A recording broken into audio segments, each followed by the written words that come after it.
if you haven't been living under a rock, you have probably heard of this camera, especially if you're someone who's into like content creating, videography, maybe like even travel vlogging. You have heard about this camera, but is it really worth it, especially in 2025? Let's talk about it.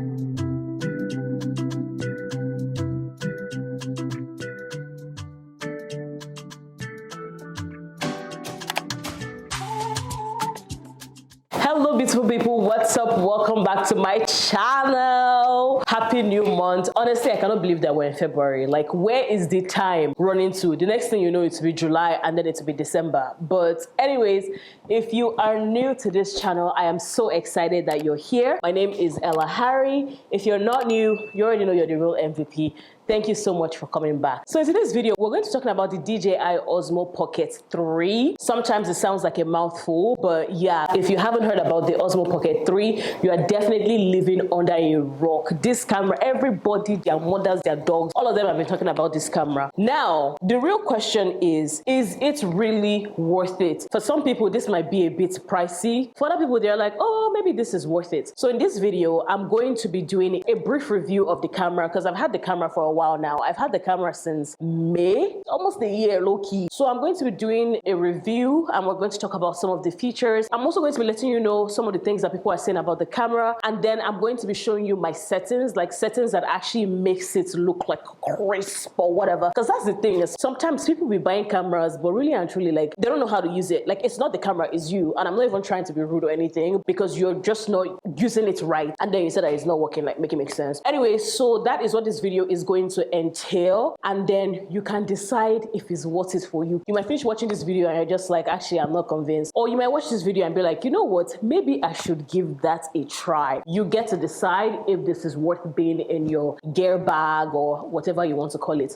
So let's get into it. Let's start with like the basics. The Osmo Pocket 3, one of the big selling points or like big selling features for this camera is the fact that it offers you 4K recording. That is like the big thing. People are like, 4K, say less. Give me 11 of them right now. It offers you 4K, which is, of course, as we know, is like really high quality. So even when you upload it, even if it gets compressed in a platform, the quality is not going to like really dwindle like that. However, it has 4K for horizontal. Is this horizontal? Jesus. Or YouTube, it has 4K. But then if you wanted to shoot for Instagram or TikTok, it has like the vertical as well in the same camera. And you can literally flip in like 2 seconds, which is absolutely amazing, because if you're someone who is shooting on the go, this is perfect. Something else that this is good for is the fact that it offers stabilization. You know how sometimes you shoot videos and the videos just be shaky as hell? With the Osmo Pocket 3, because of the gimbal, it doesn't necessarily do that. So you can run, you can be moving around, you can be talking, you can be in your car, and it's stable. The footage is stable. Something else that also comes with it too is the face tracking. So you can track yourself, like even if you're moving around. I use this feature a lot, the tracking, because I absolutely love it, especially when I was travel vlogging on the go with a lot of people. Sometimes they will lose you and start tracking somebody else, which is super annoying. But being able to just set up the camera and it tracks you and you're just walking around, game changer. And again, if you're moving, like actually physically moving with the camera, or the camera is just moving, the footage is very, very, very stable, which some people really like. And I think this is also something to consider when you are a beginner, because some people, they can have a camera and even if the footage is shaky, they know how to fix it, like when they're editing it. Some of us, if the video is shaky, we're going to post it like that, because what do you want me to do about it? I don't know how to fix shaky footage. Like, I'm not a videographer. Do you understand? So people really like that. And then the next thing that people really like about it is just how compact it is. Like, now the camera be this camera is very, very, very small. Like, it is so small that it can fit in your pocket. Literally, it can fit in your pocket. It can fit in your purse. It can fit in like, just like your jacket, like the average things that people are just walking around with. Like, imagine walking around with a bulky camera. Like with this, you just put in your pocket and you go. And if you're someone who wants to vlog, but you're scared of like, oh my God, what are people going to think about me? What if people are looking at me in public? Blah, blah, blah, blah, blah, blah, blah. We'll get to that in another video, because I'm going to drag you by your edges, but that's that's not what this video is about. But if you're someone who's worried about that, this camera is good. At least that's something that people like about it, because it's so small that you almost don't even notice, or people almost don't even notice that you're holding a camera or that you're vlogging, unless of course you're actually like speaking to the camera, right?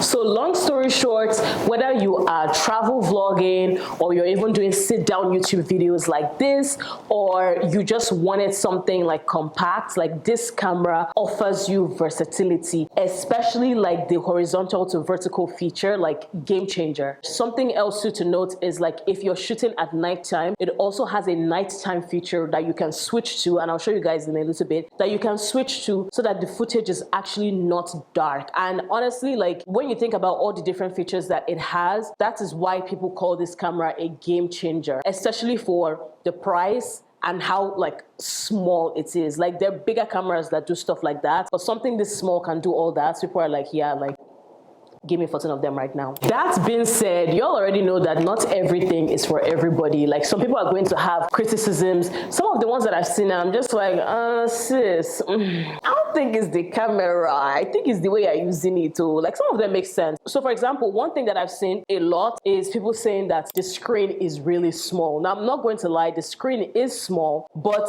you also have the DJI app on your phone. So if you wanted like a bigger screen, you can literally like connect to your phone and actually see what's going on. So not just footage that you shot, but as you're shooting, you can connect to your phone and you can actually like change the settings from your phone. You can mess around with the settings. You can change the white balance, like all that kind of stuff. Like you can actually see what you're shooting from your phone, which is definitely a bigger screen than the camera, right? The only downside with that is sometimes, and maybe it's just me, but I feel like I connect to the DJI app, and if you're not using it for like 2.5 seconds, like it will disconnect, and then you have to connect to the app again, which is super annoying. But it's actually quite easy to connect to the app, just like one click and you've connected the camera to the phone and all that jazz. So that is one criticism. The second criticism that people have is that it overheats. Now I'm gonna be real with you, it do be overheating, but only if you use it for a prolonged period of time. So now I'm talking if you're using it for like hours on end, it gets hot, but not like burning your skin or anything like that. Like it's not going to harm you, and it definitely doesn't affect the footage that you're shooting. So even if you're shooting, the video is not going to start lagging because the camera is hot, like none of that. But I can see why people would be concerned about the overheating. So usually what I try to do is I don't just leave it on for like hours on end. Like if I'm not doing anything, I turn it off, and sometimes it will actually shut off by itself. Like, but there's a timer that you can put where it like turns off after 3 seconds of inactivity or like whatever. But if you're using it for a long time, it starts overheating. But again, that has never been something that I found worrisome, but I guess other people find it worrisome. And then the third criticism, and this is the one that drives me absolutely crazy, is people say that, oh, the footage doesn't even look that nice. It always looks overexposed. Like, how do people like this camera compared to their phone? Like the footage is always overexposed. And I will be honest, when I first bought the camera, even though I did a lot of research, I didn't necessarily look into settings. I just looked at the camera by itself, pros and cons of having the camera. I didn't necessarily look into like best settings for your Osmo Pocket 3 and stuff like that. So if you go with the default settings, sometimes it will look, actually a lot of times it will look overexposed, but that's not necessarily the camera's fault, because now that I figured out the settings and how they all work, depending on the environment that I'm in, I can actually make the settings work for me. So people are like, it's overexposed and then the footage doesn't look good and blah, blah, blah, blah. That is just a settings issue, but people are taking that as a criticism and they would rather use their phone or whatever camera, which is fine. Like people can use whatever they want, but this is just my opinion. Overall, if you're a creator who is looking for a reliable camera, a versatile camera, something that is compact or something to start, I would say that this camera is perfect, especially the creator combo, because it comes with a mic, it comes with tripod, it comes with batteries, it even comes with like an additional lens thing. If it's too bright outside, you can just like pop it. I think it's called like a filter or something. It comes with a bunch of things. So if you're a creator who's on the market just trying to find like a beginner camera, I would highly, highly, highly recommend this one. I absolutely love it. So let's get into my settings, or the settings that I like for my camera. Now, I'm not saying that this is the perfect one to go with too. I'm just saying this is the one that I go with that works for me. The first thing you want to do before you even start anything is to turn on the Pro feature. Now, when you open this camera, like, and you go to the settings, the Pro feature is not turned on. At least from mine, it wasn't. But But the issue with that is if you don't have the pro feature turned on, you're not going to get access to a lot of the settings, only a few, compared to when you turn on the pro and then it gives you access to other things that you can like tweak and fix just so that your video quality looks better. So that's the first thing I want you to do before you even start doing anything else. The next thing that I do with my DJI, and I feel like a lot of creators do this, is shoot in 4K 60. Now 4K 60, as we know, is just like, you know, the video is crisp, it's sharp or whatever, blah, blah, blah, blah, blah. But the reality is you can also shoot in 4K 24 as well. It's to give you similar image quality, and then when you're editing, it's just like super easy too. Like, so yeah, that's what I do. Something else that I do is shooting in either like neutral mode or D-Log M. Now the difference is in neutral mode, when I'm shooting, the colors are appearing the way it's appearing in real life, at least for the most part. With D-Log M, it might look a bit undersaturated, and I'll show you guys the difference, like what it looks like. But with D-Log M, if you're someone who's like really heavy into like color grading and all that, D-Log M is just like video quality that is not really giving much. Like, you know, it's there, like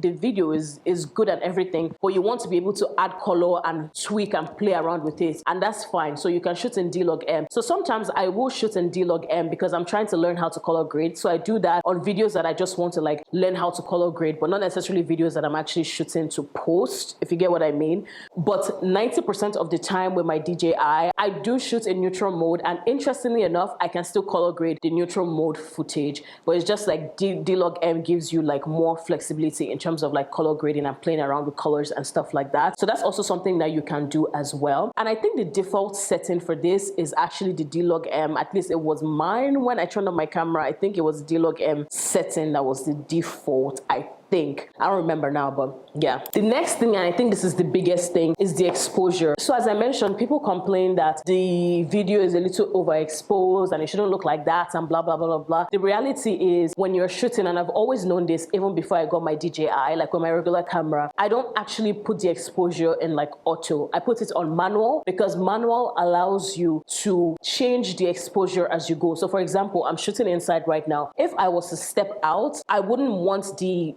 exposure to be in auto because it might be too bright for me. It might be brighter than what I would want. So I put it on manual, and then I can adjust based on like lighting conditions and stuff like that. So what you're going to do is change this from auto to manual. And then as you change environments, you can quickly just like change it to what you want it to be like, and then you keep it pushing. So I feel like this is one of the reasons why people don't really like some of the footage that comes out like default, because auto exposure sometimes is just not giving what it's supposed to give. Something else that I also tweaked a little bit is the brightness. Now the brightness doesn't necessarily affect the quality of the footage, but it affects the way you see it. So you know how sometimes on your iPhone, if your iPhone, like the screen is too bright, sometimes the way you're seeing things is not really how the things are. Like things might be appearing brighter than they are, or they might be appearing differently to you than they actually are. So what I do, especially when I'm like actively shooting with the DJI, is I turn down the brightness just a little bit, just so the video and footage is not looking overexposed, or at the very least, I can use clear eye to see what I'm actually shooting. And then the last thing is the rotational speed. For me, I put mine on slow because when you're walking or like you're trying to like get like footage that's just like smooth, like I want it to like go slowly.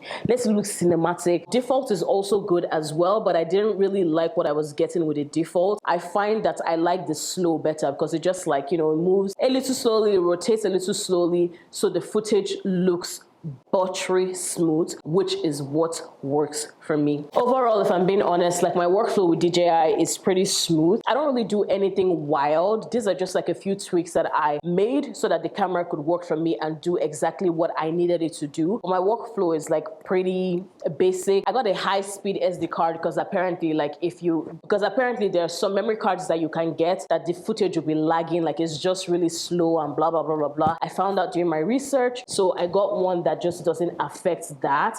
And yeah, it's pretty straightforward. Again, I feel like if you are a creator, this is a camera that is pretty easy to use. If you're trying to just focus on creating and still like capturing like high quality content, I feel like you can't really go wrong with this camera. But that's just my 2 cents. Okay, so now the big question, is this camera worth it in 2025? That is the $1,000,000 question. Is it worth the hype? Is it worth the money? In my opinion, if you're a creator or just like someone who is looking for like high quality, but a camera that's not going to stress you, a camera that is compact, it's versatile, and you're just trying to like create without necessarily compromising your quality, I would say that this camera is worth every penny and definitely worth the hype. Now, if you're someone who's looking for something more like you want the footage to look like we're in the cinema or something, then you might not really fancy this camera as much. Or if you're someone who is like a pro videographer, like your eyes are just used to like highly cinematic videos, you might not find this camera as intriguing. Even then, I feel like you might still find it helpful because it offers like certain things that your bulky camera will simply not be able to afford you. That's just the honest truth.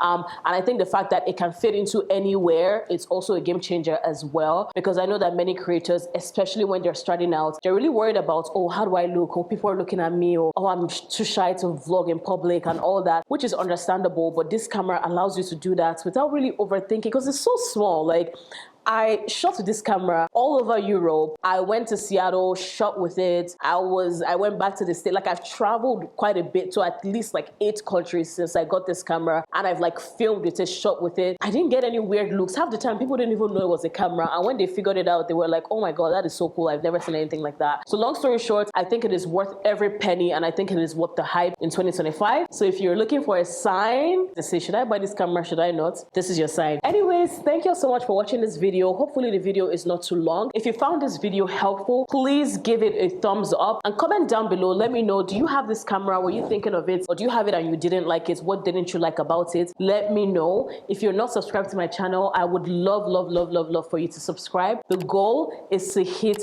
5K subscribers before the end of 2025. I feel like we can do it. So let's get this party started. Also, give me some more video ideas that you would like to see. Again, I'm trying to be consistent and post different things, but it'd be nice to also post what y'all want to see as well. Thank you all so much for watching, and obviously I'll see you next Friday. Bye.